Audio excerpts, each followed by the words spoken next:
Wassalamualaikum warahmatullahi wabarakatuh. Terima kasih Pak Nasir Jamil.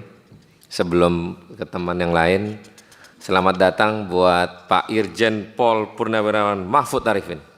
Wah, Kapoksi baru Pak dari Nasdem Pak. Kapoksi Pak sekarang Pak, pengganti Rudi Lalo Pak. Pak Jenderal, tolong berdiri Pak Jenderal. Waduh. Wah ini senior Bapak Pak. Satu lagi dari PKS, Pak Eki. Selamat datang di Komisi 3 Pak. Ini Pak Eki biasa ngurusin keuangan Pak. Tapi dia mau ke sini mau ngurusin keuangan hukum Pak. Jadi pas kalau ke sini Pak, ekonomi hukum Pak. Nggak bisa Pak. Langsung sama dia Pak, ntar di revisi Pak.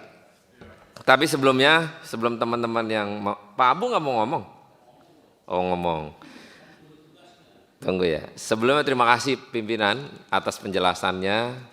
Kita berharap ke depan dalam proses yang di Makassar jangan terulang Pak.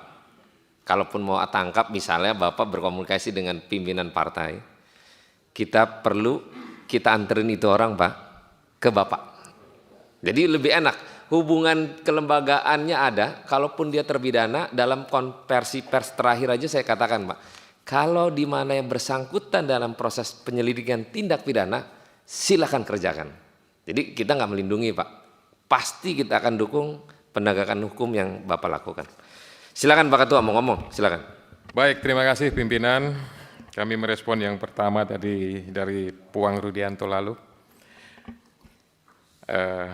Menyampaikan terkait beberapa hal. Jadi memang kalau kepala daerah kan memang jumlahnya banyak gitu, tapi tentu kami juga tidak asal-asal saja. Pasti kami lakukan pendalaman dan kegiatan-kegiatan penyelidikan yang lainnya itu bisa dipertanggungjawabkan.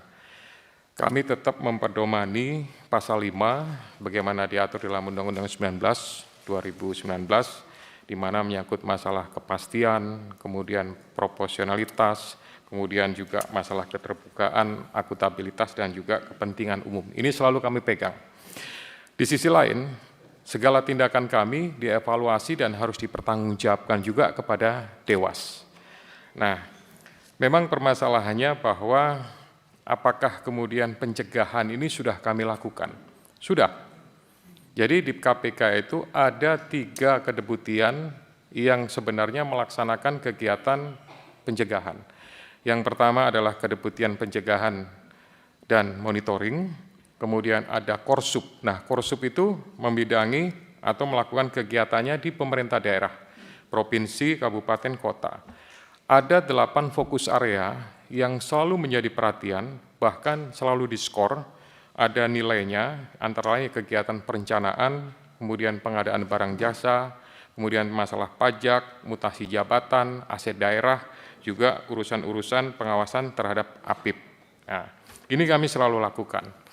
Jadi sering komunikasi, sering inten, bahkan kadang-kadang kami yang datang atau mereka yang datang ke KPK untuk melakukan, bahkan mengingatkan. Misalkan ada satu kabupaten terinformasi bahwa proses mutasi jabatannya menyalahi aturan, tidak melalui BKN atau tidak secara transparan. Ini langsung kami berikan teguran. Jadi sebenarnya konsep-konsep atau cara-cara pencegahan ini sudah dilakukan. Satu lagi ada Kedeputian Pendidikan Masyarakat. Ini juga sosialisasi dan kampanye rutin kami lakukan.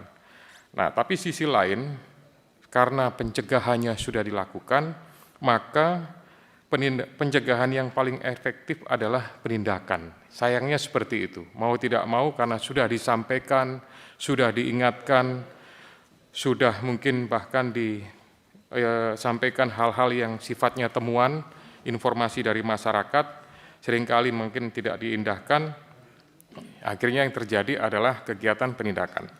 Selain itu juga kami melakukan kegiatan pencegahan pasca penindakan. Pencegahan pasca penindakan itu untuk mengantisipasi jangan sampai ada kementerian, lembaga, atau pemerintah daerah yang hat-trick, kena beberapa kali. Nah, ini salah satunya sebenarnya Kolaka. Kolaka ini sudah kesekian kali sebenarnya kena, gitu. Jadi sebenarnya sebelum-sebelumnya sudah pernah kena. Ada juga beberapa daerah lain yang sudah kena. Artinya bahwa ya prosesnya sebenarnya tidak serta-merta, ini kami lakukan melalui tahapan-tahapan. Demikian untuk respon terhadap Pak Rudianto. Kemudian respon berikutnya yang kami hormati Bapak Dr. Haji Muhammad Nasir Jamil, MSI, kami sampaikan ya bahwa untuk pemulihan kemudian PSP tadi yang digarisbawahi oleh Pak Nasir, PSP ini prosesnya adalah yang pertama sebelum kami berikan atas permintaan dari kementerian lembaga atau pemerintah daerah, langkah yang pertama kami lakukan adalah proses lelang. Itu selalu kami prioritaskan, kami utamakan. Manakala dalam pelaksanaan proses lelang, tidak ada atau kurang peminat, atau tawarannya jauh daripada harga yang sudah di-appraisal, yang sudah ditentukan, maka langkah yang berikutnya biasanya ada pihak-pihak pemerintah daerah atau kementerian lembaga yang kemudian meminta untuk dijadikan sebagai aset. Contoh paling terakhir kemarin dihadiri oleh Pak Ibnu adalah di Kementerian Perlindungan Pekerja Migran itu diberikan satu buah rumah yang akan digunakan untuk perkantoran karena kementerian tersebut merupakan kementerian baru sehingga memerlukan bangunan atau aset untuk menambah untuk operasional perkantorannya. Jadi tidak serta-merta langsung kami berikan, itu melalui tahap-tahapan. Yang pertama tadi saya sampaikan ada proses lelang. Kemudian berkaitan dengan informasi, laporan, pengaduan yang disampaikan kepada KPK, ini jumlahnya memang cukup banyak, tetapi kami pastikan bahwa semua laporan itu pasti akan ditelaah. Nah, berapa lama? Tentu kami selektif. Terhadap permasalahan-permasalahan yang menonjol, pasti kami prioritaskan. Kemudian yang berkaitan dengan cukup urusan APIP, cukup urusan inspektorat, atau mungkin perlu pembinaan dari APH yang lain, itu kami pasti limpahkan kepada pihak-pihak tertentu. Ini pun juga tidak kami lepas. Pasti ada pendampingan, pasti ada laporan, dan pengecekan sudah sejauh mana tindak lanjut dari pelimpahan laporan yang bersifat pencegahan tersebut kepada kementerian lembaga atau pemerintah daerah. Ini juga sifatnya untuk memberikan penguatan. Terakhir, tadi disampaikan harapan terkait penanganan perkara, sekali lagi kami tetap memperdomani pasal 5, wewenang KPK untuk melakukan tindakan-tindakan sesuai dengan aturan yang berlaku. Ini merupakan kasus yang lama sebelumnya adalah pimpinan yang sebelumnya sudah melakukan proses atau expose, tapi pimpinan yang baru tetap melakukan pendalaman, ya, dengan harapan sekali lagi bahwa proses tersebut tidak ada muatan politisnya, semuanya berdasarkan pembuktian, semuanya berdasarkan hasil keterangan dan pemeriksaan, dan juga tidak berpengaruh dengan sosial media atau opini-opini yang berkembang di masyarakat. Jika diizinkan, mungkin ada pimpinan lain mau menambahkan. Terima kasih. Terima kasih pimpinan. Pertama, saya menambahkan bahwa upaya di Makassar itu kita sudah lakukan secara koordinasi supaya datang, jadi pimpinan juga memantau itu jangan sampai masuk rakernas. Tapi setelah ditunggu ternyata tidak hadir, akhirnya yang jam 3.10 tadi penyidik KPK mendatangi hotel.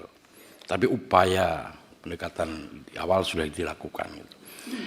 Kedua, menanggapi Pak Rudianto, saya pastikan Pak, pimpinan pastikan KPK, tidak ada kepentingan selain penegakan hukum. Jadi kalau misalnya ada dugaan, ini karena Nasdem lagi raker, tidak ada, sama sekali tidak Pak. Jadi apa yang dilakukan oleh KPK juga tidak menebar jala Pak. Terus semua kita saripin Pak. Semua pasti ada dasarnya, dimulai dari adanya laporan dari masyarakat.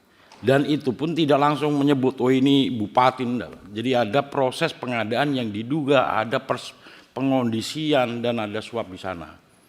Jadi serangkaian tindakan ini penyelidikan sudah kita lakukan, bukan kemudian dalam peristiwa di hari itu Pak. Prosesnya sudah panjang diikuti. Nah itu bukan bentuk pencegahan Pak, pencegahan sudah kita lakukan secara masif kan, pendidikan, penyuluhan, perbaikan sistem monitoring sudah kita lakukan gitu. Nah dalam konteks ini jangan kemudian KPK dianggap oh ini karena ada kepentingan politik, tidak ada Pak. Murni karena penegakan hukum, kalau sepanjang kemudian alat buktinya kuat, bukti permulaan sebagaimana yang diamanatkan oleh Undang-Undang KPK, ya tentu kita lakukan penangkapan itu. Jadi tidak ada kemudian kita lempar jala semua, kita tidak ada Pak. Kita pastikan memang murni berdasarkan alat bukti. Kemudian saya menambah juga apa yang disampaikan oleh Pak Nasir, KPK juga tidak terbawa misalnya di medsos terkait penanganan perkara CSR BI serta-merta kemudian terbawa itu. Tentu didasarkan kepada alat bukti yang ada. Tidak serta-merta apa yang disampaikan oleh mungkin yang dimaksud Pak Nasir, ada salah satu tersangka, oh ini semua dapat, kemudian serta-merta kita proses dalam konteks menjadikan tersangka. Tentu semua berdasarkan alat bukti. Apakah kemudian penerima CSR itu telah menggunakan sebagaimana peruntukannya? Ataukah kemudian digunakan seperti yang sudah kita tetapkan tersangka, yaitu untuk kepentingan pribadi? Sepanjang itu tidak ada, kita pastikan tidak ada kita membuat tersangka atau istilahnya kriminalisasi di sana. Semua pasti berdasarkan bukti dan itu nanti akan diuji di pengadilan. Demikian tambahan saya. Terima kasih pimpinan. Pak Abu.